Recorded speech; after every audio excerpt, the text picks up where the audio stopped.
In this video I'm going to show you guys how to install this clutch switch or neutral safety switch in a 68 Chevelle.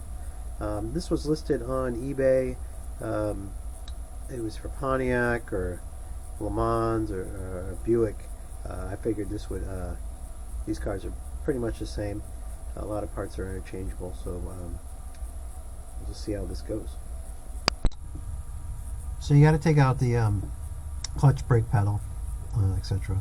And you're going to notice there's 4 holes in the back on that plate. 2 in the top, 2 in the bottom.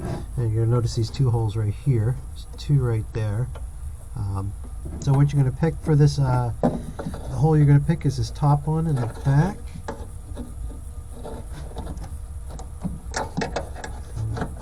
It's a little fiddly, but it goes in.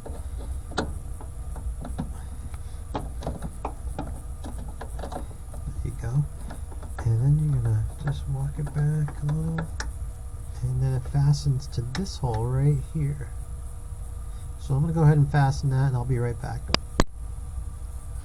Alright, so I installed the fastener, and you can see how it works. It articulates very nicely, very sturdy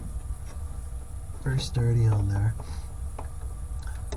So I'm going to install the pedals, and I'll be right back.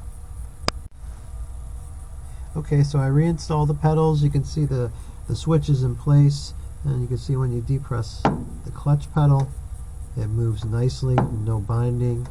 They both move on their own. Plenty of room for electrical connections up there.